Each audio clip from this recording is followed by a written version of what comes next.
আসসালামু আলাইকুম। সিক্সের ছাত্র তোমরা দেখো, পেশি কাকে বলে। আমরা আমাদের পাঠ্য বিষয় হচ্ছে পেশি। পেশি বলতে আমরা কি বুঝবো বা পেশি কাকে বলে? দেখো, পেশি কাকে বলে। পেশি হচ্ছে প্রাণীদেহের যে কোষগুলি সংকোচন এবং প্রসারণ ক্ষমতাযুক্ত এবং যাদের কার্যকারিতা একসঙ্গে বা সম্মিলিতভাবে কার্যকারিতা ফলে বিভিন্ন অঙ্গ প্রত্যঙ্গের সঞ্চালন ক্রিয়া ঘটে, সেই কোষগুলোকে একত্রে পেশি বলে। আবার বলছি, দেখো, পেশি বলতে কি বোঝো? প্রাণীদেহের যে কোষগুলির সংকোচন ও প্রসারণ ক্ষমতাযুক্ত এবং যাদের সম্মিলিত কার্যকারিতার ফলে দেহের অঙ্গ প্রত্যঙ্গ সঞ্চালন ক্রিয়া ঘটে, তাদের বলা হবে পেশি। আবার বলছি, পেশি কাকে বলবো, পেশিকে কয় ভাগে ভাগ করা যায় এবং কী কী। পেশি হচ্ছে প্রাণীদের যে কোষগুলোর সাহায্যে সংকোচন এবং প্রসারণ ক্ষমতাযুক্ত, যে কোষগুলো সংকোচন এবং প্রসারণ ক্ষমতাযুক্ত এবং যাদের সম্মিলিত পুঞ্জে বিভিন্ন অঙ্গ প্রত্যঙ্গের সঞ্চালন এবং কার্যকারিতা ঘটে, তাদের একত্রে পেশি বলা হবে। পেশিকে আমরা দুভাগে ভাগ করতে পারি। পেশিকে আমরা পেশিকে অবস্থান অনুযায়ী অবস্থান আর গঠন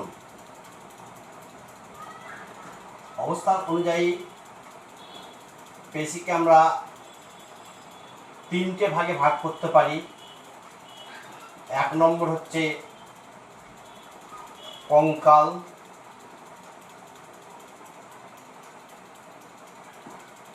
কঙ্কাল পেশি, দু নম্বর হচ্ছে আন্তর্যন্ত্র পেশি,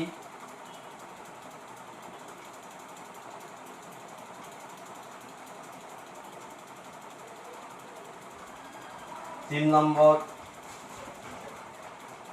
হৃদপেশি।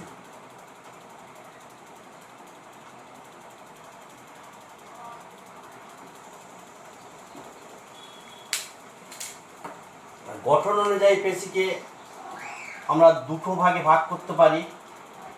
সেই দুটো ভাগ হচ্ছে,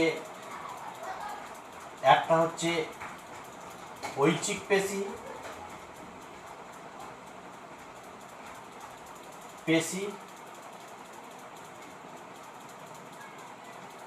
আর অনৈচ্ছিক পেশি।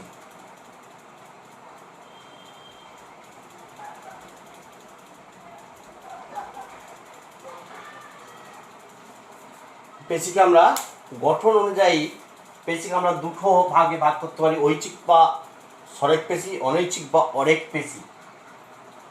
এখন পেশি গঠন বা অবস্থান কাজ অনুযায়ী আমরা পেশিকে দুটো ভাগে ভাগ করছি, ঐচ্ছিক পেশি, অনৈচ্ছিক পেশি।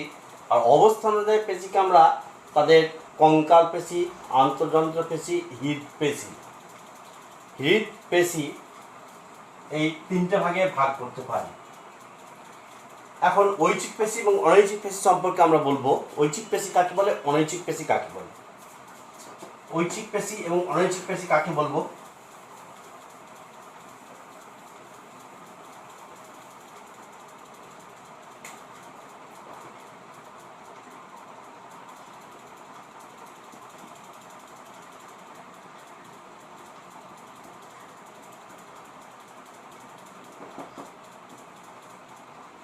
ঐচ্ছিক পেশি, অনৈচ্ছিক পেশি।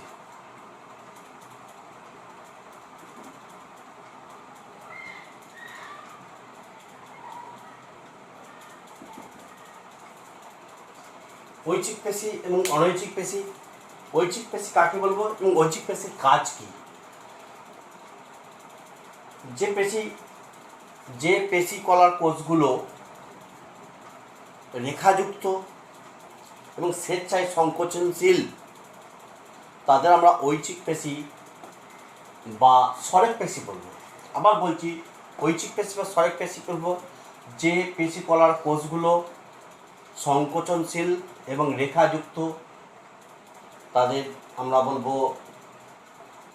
এবং স্বেচ্ছায় সংকোচনশীল যে পেশিকলার কোষগুলো রেখাযুক্ত এবং স্বেচ্ছায় সংকোচনশীল তাদের বলা হবে ঐচ্ছিক পেশি বা সরেক পেশি। হাতের বাইসেপ পেশি হচ্ছে ঐচ্ছিক পেশি, আমরা ইচ্ছা অনুসারে আমরা চালনা করতে পারি। অনৈচ্ছিক পেশি কাকে বলবো? যে পেশিকলার কোষগুলো ফাঁপা এবং আন্তর্জন্ত্রীয় অঙ্গের সঙ্গে যুক্ত থাকে, অনুপ্রস্থ রেখাহীন, যাদের মধ্যে কোনো রেখা থাকে না, সংকুচিত স্বেচ্ছায় ইচ্ছা অনুযায়ী সংকুচিত প্রসারণশীল করা যায় না, তাদের বলা হয় অনৈচ্ছিক পেশি। আবার বলছি, অনৈচ্ছিক পেশি কাকে বলে? যে পেশিগুলো রেখাযুক্ত নয় এবং আন্তর্যন্ত্রের সঙ্গে যুক্ত এবং ফাঁপা এবং যাকে ইচ্ছা অনুযায়ী সঞ্চালন করা যায় না, তাদের অনৈচ্ছিক পেশি বলে। যেমন হাতের ট্রাইসেপস পেশি হচ্ছে এক প্রকার অনৈচ্ছিক পেশি। হৃদপেশি কাকে বলবো? হৃদপেশি যে পেশির কোষগুলি রেখাযুক্ত ও যাদের সংকোচন স্বেচ্ছায় হয় না এবং পরস্পর যুক্ত হয়ে জালকের আকারে হৃৎপিণ্ডে অবস্থান করে, তাদের হৃদপেশি বলে। হৃদপেশি কাকে বলবো? যে পেশিকলার কোষগুলো রেখাযুক্ত ও যাদের সংকোচনশীল, যাদের সংকোচন স্বেচ্ছায় হয় না এবং যারা হৃৎপিণ্ডে জালকের আকারে অবস্থান করে, তাদের বলা হবে হৃদপেশি। তাদের আমরা হৃদপেশি বলবো।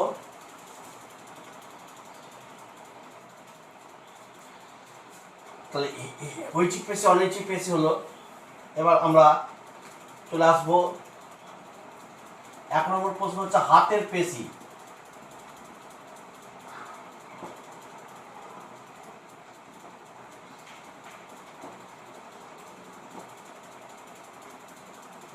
পাকস্থলীর পেশি।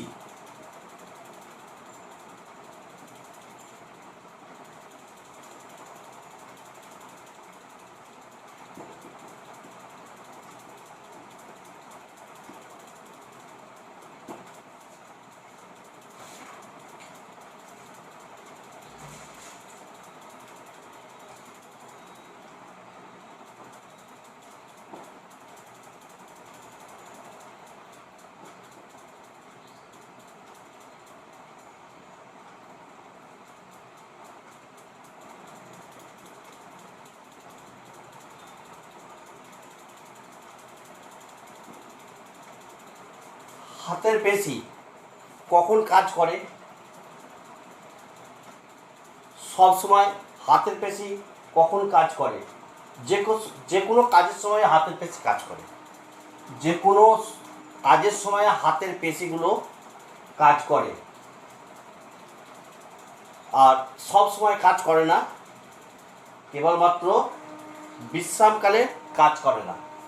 হাতের পেশি সব সময় কাজ করে না, বিশ্রামকালে কাজ করে না এবং কাজের সময় কাজ করে। তাহলে হাতের পেশি হচ্ছে ঐচ্ছিক পেশি। পাকস্থলীর পেশি, পাকস্থলীর পেশি সব সময় কাজ করে, কারণ হচ্ছে খাবার পরিপাককালে কাজ করে, খাবার পরিপাককালে কাজ করে এবং ইচ্ছা মতো করে না, অর্থাৎ অনৈচ্ছিক পেশি।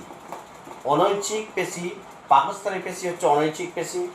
হৃৎপিণ্ডের পেশি সব সময় কাজ করে, সব সময় কাজ করে। হৃৎপিণ্ডের পেশি সব সময় কাজ করে এবং অনৈচ্ছিক পেশি ইচ্ছা মতো সঞ্চালন প্রসারণ করা যায় না। তাহলে এগুলো আমাদের হলো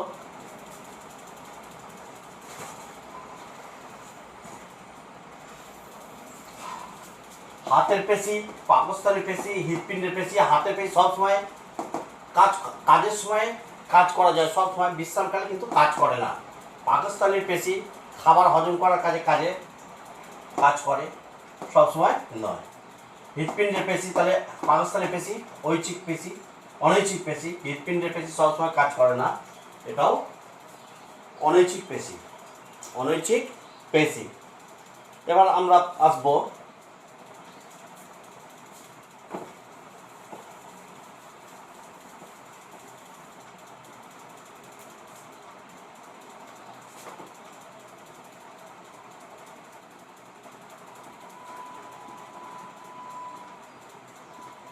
কাজের নাম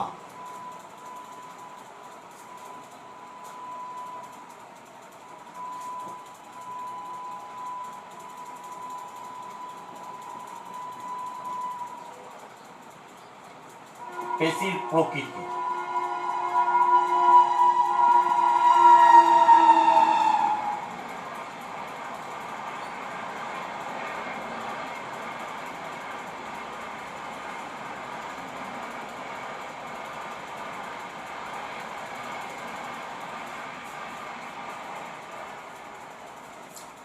দেখো 1 নম্বর হচ্ছে ফুসফুসের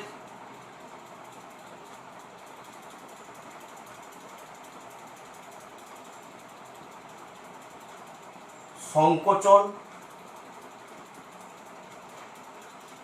ও প্রসারণ।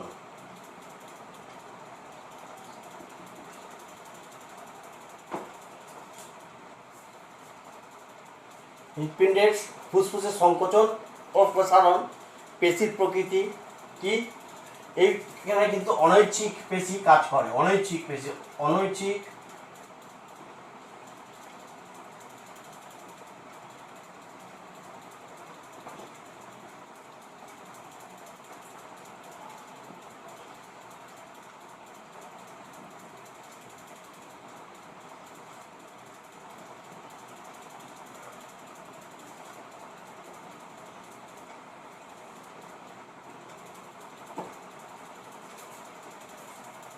দু নম্বর দেখো জীবের নড়াচড়া।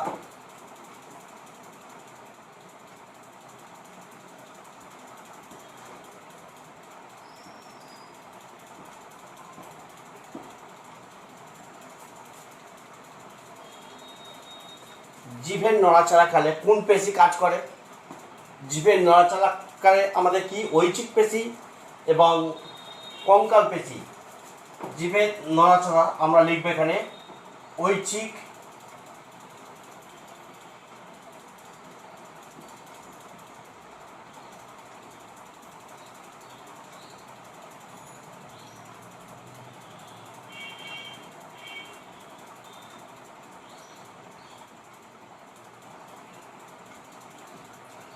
তাহলে কাজের নাম জীবের নড়াচড়াকালে কোন পেশি কাজ করে? ঐচ্ছিক ও কঙ্কাল পেশি কাজ করে। 3 নম্বর ধরো কথা বলা।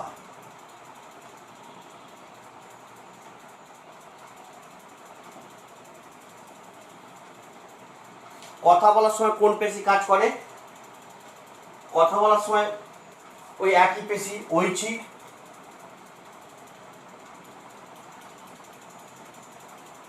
ও কঙ্কাল পেশি।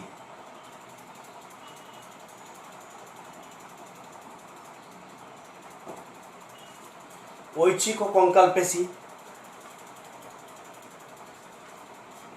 সাঁতার কাটা।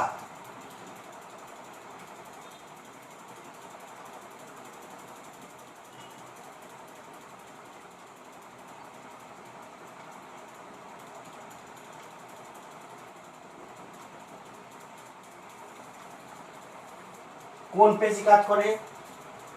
পুকুরে যখন সাঁতার কাটা হয় তো আমরা অঙ্গ প্রত্যঙ্গ নড়াচড়া করি, এক্ষেত্রেও কিন্তু ঐচ্ছিক ও কঙ্কাল পেশি কাজ করে।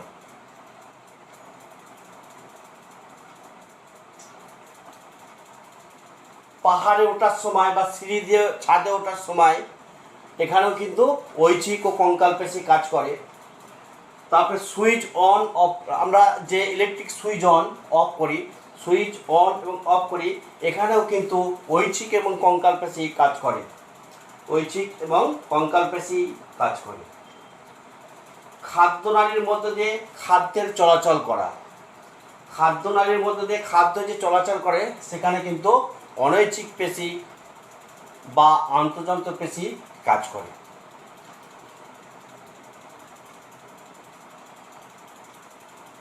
হৃৎপিণ্ডের সংকোচন ও প্রসারণ।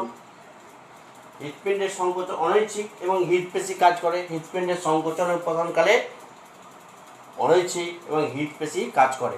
কখন কোন পেশি কিভাবে কাজ করে সেটা আমাদের কথা বলা হলো।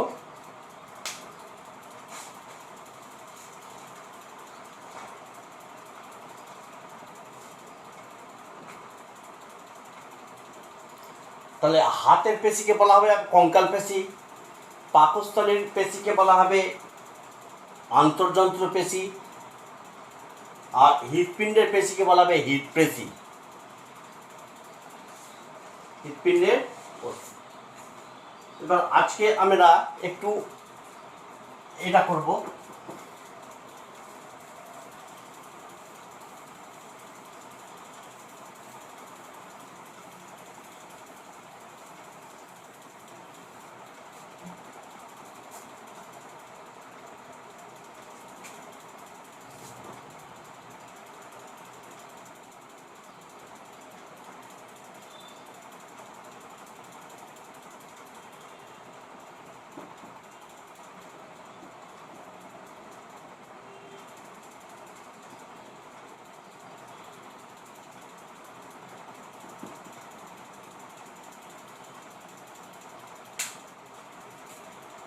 শরীরের বৃদ্ধি ও বিকাশ।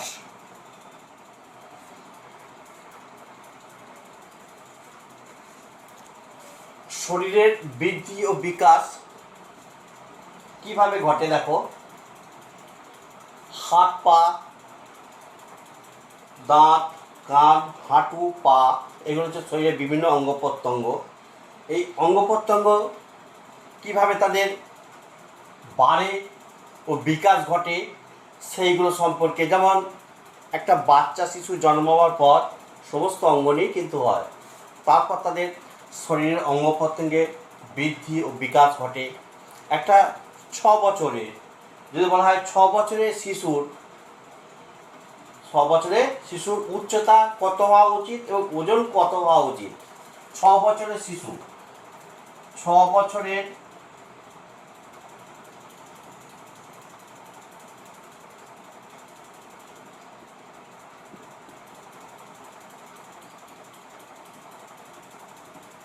শিশুর উচ্চতা ও ওজন। উচ্চতা হওয়া উচিত 113 সেন্টিমিটার, আর ওজন হওয়া উচিত 20 কেজি। তাহলে 113 সেন্টিমিটার উচ্চতা এবং ওজন 20 কেজি। যদি উচ্চতা কোনো কারণে তার বেশি হয়ে যায় আর ওজন যদি কোনো কারণে কমে যায় বা বেশি হয়ে যায়, তাহলে তার শরীরের মধ্যে কোনো রোগ সৃষ্টি হচ্ছে, এটা আমরা বলতে পারি।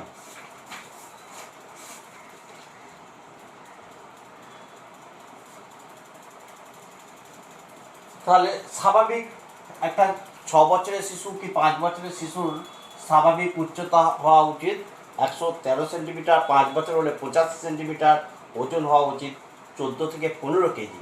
আর 6 বছরের শিশুর উচ্চতা 113 সেন্টিমিটার, ওজন হওয়া উচিত 20 কেজি। এখন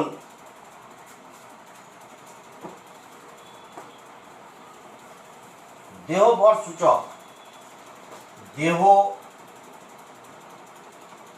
ভর সূচক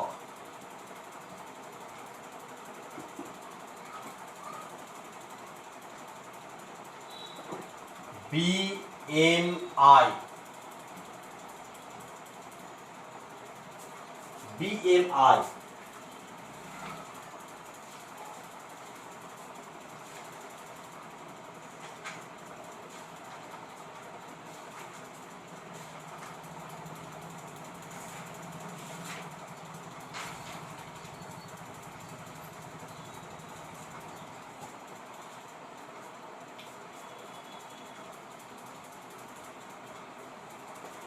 BMI এর ফুল ফর্ম হচ্ছে বডি মাস ইন্ডেক্স।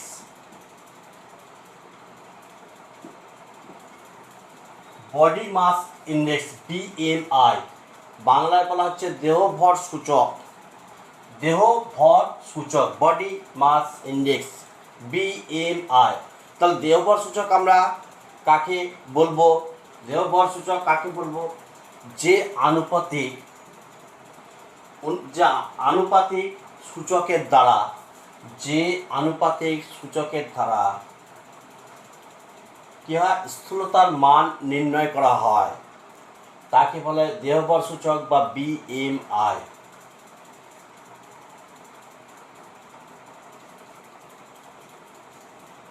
আবার বলছি, দেহবর সূচক বা বিএমআই বডি মাস ইন্ডেক্স বলতে আমরা কি বুঝবো? বিএমআই বা বডি মাস ইন্ডেক্স বলতে আমরা কি বুঝবো? বাংলায় দেহবর সূচক যে সূচকের দ্বারা বা যে আনুপাতিক সূচকের দ্বারা স্থূলতার মান নির্ণয় করা হয় তাকে বলা হয় বডি মাস ইউনিট ইন্ডেক্স। দেহভর সূচক, দেহ ভর সূচক বা বিএমআই সমান দেহের ওজন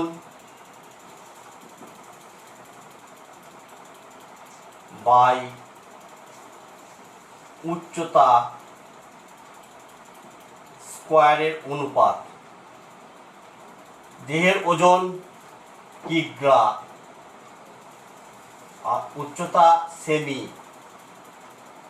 এই অনুপাতকে দেহবর সূচক বা বডি মাস ইন্ডেক্স বলা হয়।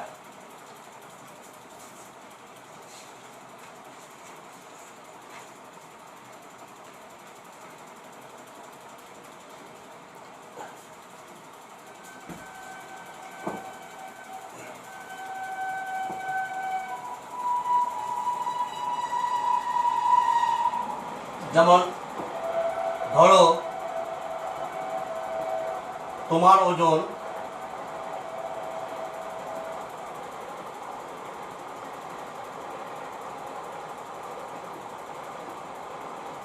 40 কেজি,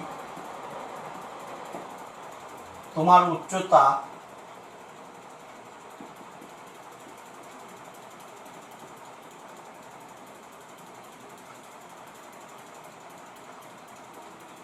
4 ফুট।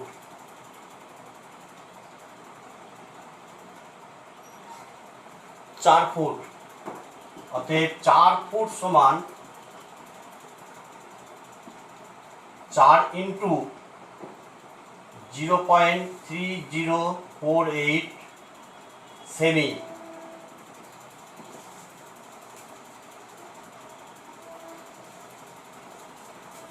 0.3048। 1 ফুট সমান 0.3048 সেন্টিমিটার। অর্থাৎ 4 ফুট সমান কত সেন্টিমিটার? 1 দশমিক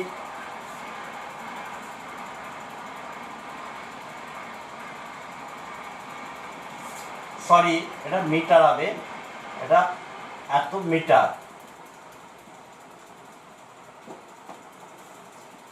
1 মিটার সমান 0.3048 মিটার। তাহলে 4 ফুট সমান 4 ইন্টু 1.22 মিটার। 1.22 মিটার।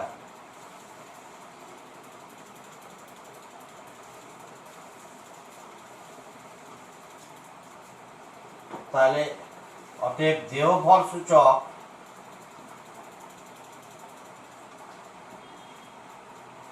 সূচক দেহের ওজন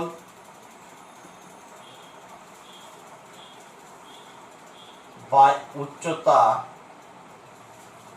স্কোয়ার। দেহের ওজন 40 কেজি, উচ্চতা 1.22 মিটার স্কোয়ার সমান 40/122 সেমি।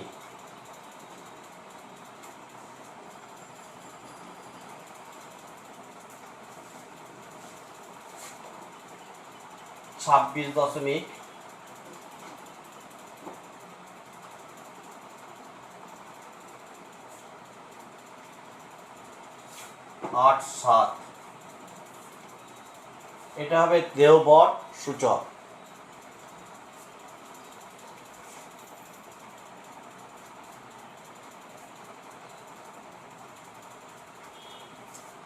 শরীরের বৃদ্ধি ও বিকাশ। শরীরের বৃদ্ধি ও বিকাশ বলতে আমরা কী বুঝবো? শরীরের বৃদ্ধি বিকাশ বয়স বাড়ার সঙ্গে সঙ্গে মানব শরীরের বৃদ্ধি ও বিকাশ ঘটে। শিশু জন্মের পর থেকে তার শরীরের বিভিন্ন বৃদ্ধি ও বিকাশ ঘটে। যেমন 5 বছর বয়সে শরীরের উচ্চতা কত হওয়া দরকার, ওজন কত হওয়া দরকার। ওজন যদি অস্বাভাবিক হয়ে যায় বা উচ্চতা যদি বেড়ে যায় বা কমে যায়, তাহলে তার শরীরের মধ্যে কোনো রোগ বিকাশ ঘটতে পারে। এই রোগ সৃষ্টির জন্য আমরা দেহভর সূচক, দেহভর সূচক বলতে কী বুঝো? তোমার শরীরের দেহভর সূচক কীভাবে নির্ণয় করা হয় এটা আমরা বললাম। দ্যাটস অন এইটুকু। এর পরের দিন আবার হবে।